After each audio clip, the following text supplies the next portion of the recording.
What's up, my beautiful people? This is your boy Stefan, your Grenadian ambassador. Welcome back to my channel, guys. Well, in this video today, guys, we have the Prime Minister of Trinidad and Tobago, Kamla Bisessar. She had fire back at Rodriguez, the Vice President of Venezuela. Remember, we did a video on that recently, and the Vice President sent a chilling warning to the Prime Minister of Trinidad and Tobago. Now we have Kamla Bisessar.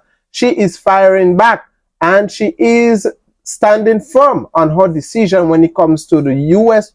to U.S. warships. My apologies, coming into the Caribbean.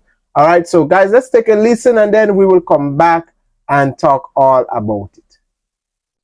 Prime Minister Kamla Bisessar dismissed speculation that Trinidad and Tobago could be drawn into any military conflict with Venezuela. Speaking to reporters, she responded to Venezuela Vice President Delcy Rodriguez, warning TNT not to provoke that country. I will dare to do what I have to do to keep the people of Trinidad and Tobago safe, and that is my priority. I've said TNT first. That is my priority. I have no intention, we've had no discussions of invading Venezuela, of stepping onto Venezuelan soil. Nothing of the sort is happening. With the United States in Caribbean waters, Mrs. Bisessar continues to welcome them, noting that it's not the first time they're here. If that can help us stem the criminality, the trafficking, the narco-trafficking, the human trafficking, and the pain and suffering that brings to the people here, then yes, we welcome them and look forward to their cooperation with us. However, she insisted that Trinidad and Tobago will do what is necessary if its neighbor Guyana is in trouble. A lot of this fear-mongering, there have been no discussions with the US or anyone else. However, I repeat, should Venezuela invade Guyana, Trinidad and Tobago will definitely step forward in defense of our cousins or brothers and sisters in the Caricom. The Prime Minister pointed out that Caricom's response has been slowed by recent elections in member states, but insisted unity remains the goal. I think we've had a little bit of a setback given the two elections taking place in the Caricom, and the chairman of the Caricom, we congratulate Prime Minister Holness, of course, and President Irfan. Their elections would have put I'm not casting any blame here, I'm just saying it might have dampened a cohesive response from the entire Caricom. But we have always had differences, and that's another thing that is a false narrative. The Caricom has always had differences, and that's why we say we are sovereign, but at the same time, we speak with one voice. So there are issues that will have differences of opinion. She also addressed criticism that certain Caricom countries are fractured over the Venezuela issue. St. Vincent and Grenadines has always had a different kind of opinion to other members of the Caricom. That is not to say that we are fractured. On this matter, or the Venice matter, and the Americans in our waters, Caricom is already fractured. Several members went off to a meeting, the ALBA meeting. Trinidad is not a member of that regional body, ALBA, and made comments and gave statements long before I even stepped onto the plate. So we will have differences, but I think at the end we'll adhere together. However, the Prime Minister said TNT remains committed to the Caricom and to its Caricom neighbours, noting that this country will work with them in every way possible. Sonolala, TTT News. And there you have it, guys. Kamla Bisessar, the PM of TNT, is standing firm, and she refused to not be shaken. And that's something I like about her. You know, I may not agree with her on every issue, and I know some of you have come after me in the comment section box, you know, in regards to that, but I stand on my opinion when it comes to the U.S. warships and the decision that the government of Trinidad and Tobago has taken. However, I admire Kamla Bisessar because she stands firm on whatever decision that she takes.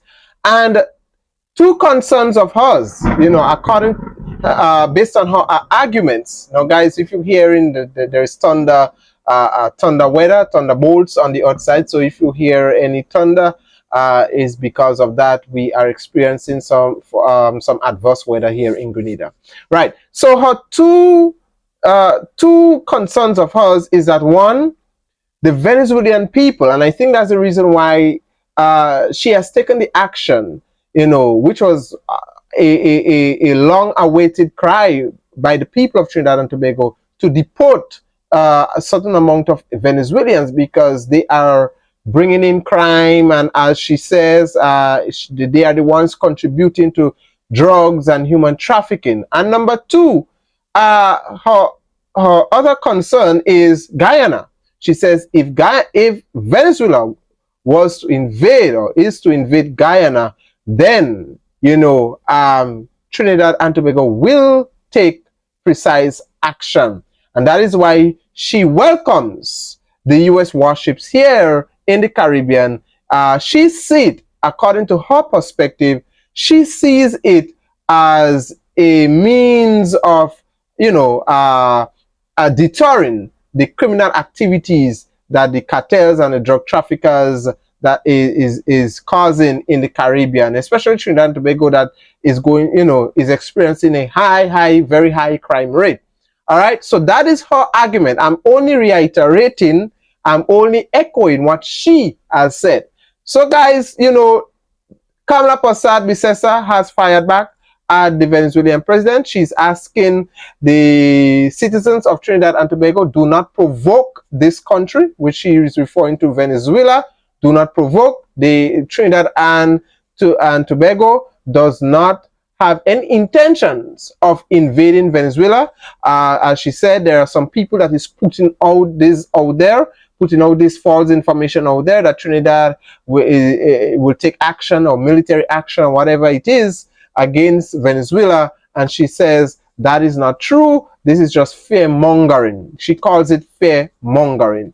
All right. And also, as she has revealed that Caricom is fractured. Caricom is, and I agree. That's one thing I agree with her on, is that Caricom is divided, is fractured when it comes to the issue of Venezuela. Because the truth of the matter is, there are some Caribbean islands that supports the U.S. warships, and there are some Caribbean islands that does not support U.S. warships, and they are silently giving the support behind the scene to the people of the government and the people of Venezuela. So St. Vincent, the Prime Minister of St. Vincent and the Grenadine, Ralph Gonzalez, have been vocal about his his support and decisions, his thoughts about U.S. warships here in the Caribbean. Some leaders, other Caribbean leaders, choose to remain silent. So Caricom is divided. It's sad to say, but Caricom is divided and it's fractured. Not only on that issue, but on many issues. So guys, thank you for watching. Let me know what are your thoughts in the comment section below. God bless you. Until then, take care. Bye-bye for now.